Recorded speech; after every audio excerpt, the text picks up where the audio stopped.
Et oui, vous avez bien lu le titre de la vidéo, aujourd'hui nous allons parler des recherches en génétique qui sont menées pour le développement d'embryons mi-humains, mi-cochons. Et en faisant mes recherches sur cette vidéo, je me suis aperçu que le projet avait débuté il y a plus de 5 ans, et peut-être que vous étiez au courant, mais moi j'en avais absolument pas entendu parler. On va vite rentrer dans le vif du sujet, alors si c'est pas déjà fait, abonne-toi pour ne pas rater des vidéos de vulgarisation médicale, et lâche un petit pouce bleu pour le référencement, tu connais, on se retrouve juste après l'intro.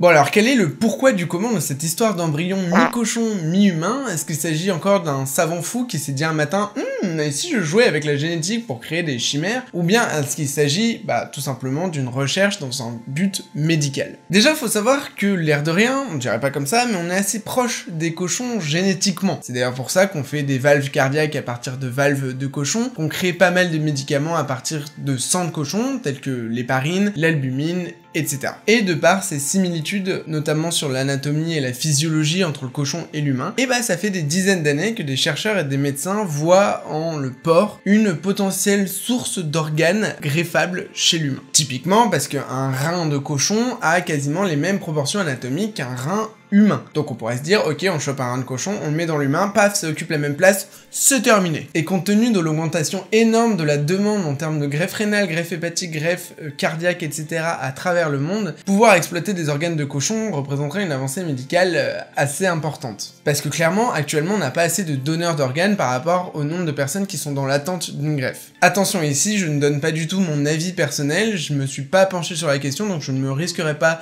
à donner mon avis pour l'instant. Bien évidemment que cette question d'utilisation d'organes animaux va poser plein de questions éthiques, et vous allez voir qu'elles vont en soulever encore plus quand on va se mettre à parler embryologie porcine. Bon, vous l'aurez compris, malgré nos ressemblances physiques frappantes entre le cochon et nous, ressemblances anatomiques au niveau des organes, vous l'aurez compris, c'est pas pour autant qu'on a une correspondance génétique. Donc très clairement, on peut pas avoir une compatibilité entre un rein porcin et un corps humain. Si le rein du porc est greffé tel quel dans un humain, l'organisme de ce dernier va l'autodétruire parce qu'il va le considérer tout simplement comme étranger, et là c'est le système immunitaire qui va s'activer.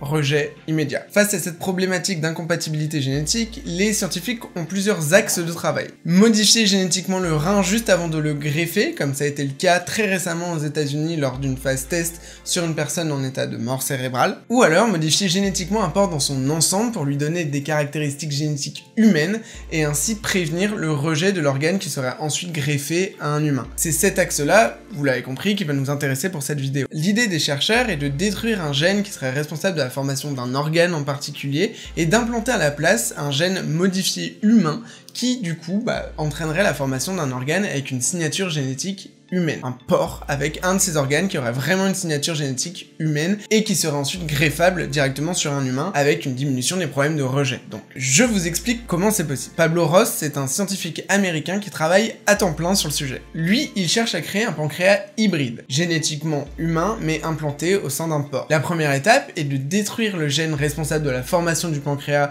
au sein de l'embryon porcin avant même que les organes aient commencé à se développer. Pour faire ça, Ross il va percer la membrane externe de l'embryon avec un laser et injecter une molécule qui va aller cibler le gène responsable de la formation du pancréas et le détruire. Donc il va littéralement aller modifier l'ADN du fœtus porcin. Donc là théoriquement, avec ce gène en moins, l'embryon porcin ne va pas développer de pancréas, il y aura un espace vide à la place parce qu'il aura plus le gène pour le créer. Pour rappel, en France et dans la plupart des pays à travers le monde, on a interdiction de travailler avec des cellules embryonnaires humaine. En gros, on n'a pas le droit d'aller prélever au cours de la grossesse d'une femme des cellules de son fœtus intra-utéro, pour ensuite aller faire joujou dans un laboratoire. Ça, c'est complètement interdit. Le problème, c'est qu'il n'y a que les cellules souches qui sont capables de se différencier en n'importe quelle cellule de l'organisme. C'est-à-dire qu'une cellule souche peut aussi bien donner une cellule cutanée, une cellule nerveuse, une cellule musculaire, une cellule sanguine, etc.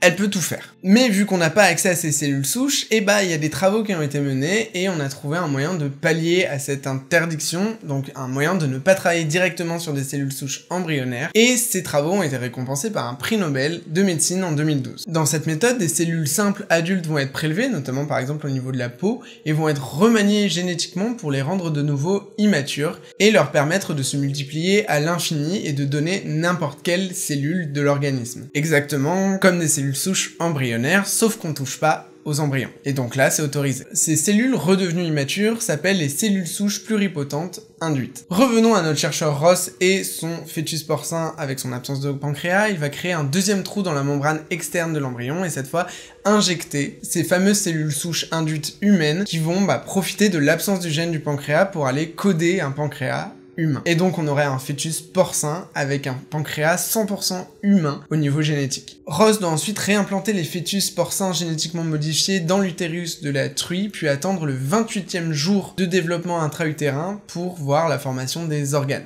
À partir du 28e jour, on peut observer comment se sont développés les différents organes. Au 28e jour, il va ensuite disséquer les différents fœtus porcins génétiquement modifiés pour voir les tissus qui ont été développés suite à l'implantation de cellules souches humaines génétiquement modifiées. Et c'est là la grosse limite de cette méthode et qui peut d'ailleurs carrément rappeler le scénario d'un n'importe quel film de science-fiction. L'idée, c'est que ces cellules génétiquement modifiées implantées viennent développer uniquement un pancréas là où il y a de l'espace vide dans le génome du fœtus porcin. Sauf que l'idée qu'il n'y ait qu'un pancréas qui se développe à partir de ces cellules est purement théorique parce que on peut pas contrôler ce que deviennent ces cellules. Rien ne permet de dire que ces cellules ne vont pas aller développer d'autres tissus que le pancréas, voire des organes comme par exemple le cerveau.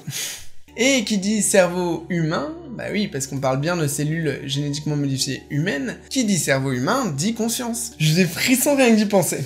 Parce que oui, je pense que vous faites la même réflexion que moi, si ces fœtus porcins venaient à voir le jour, eh ben ils pourraient naître avec une conscience humaine, dans le corps d'un porc. Et on peut même pousser le scénario horrifique plus loin que ça. Si jamais un porc génétiquement modifié venait se reproduire avec une truie génétiquement modifiée, eh bah il pourrait donner naissance à un fœtus humain dans un utérus porcin. Et là, la machine infernale de la génétique est lancée et on ne peut plus trop contrôler ce qui se passe. Parce que se pose aussi tout simplement la question de l'apparence que pourraient avoir ces embryons mi-humains, mi-porcs. Je vous rappelle qu'on contrôle pas ce que deviennent ces cellules souches induites humaines, et donc elles pourraient tout simplement donner une morphologie un peu humaine à ces cochons. C'est d'ailleurs pour ça que les conditions de réalisation de ces recherches sont extrêmement strictes et extrêmement encadrées. Actuellement, les embryons ne vivent pas au-delà de 28 jours et ils ne voient jamais le jour. C'est également pour ces multiples questions éthiques que ces recherches ne sont pas financées par des fonds publics. Les chercheurs travaillent donc actuellement sur la limitation de la différenciation de ces cellules souches pluripotentes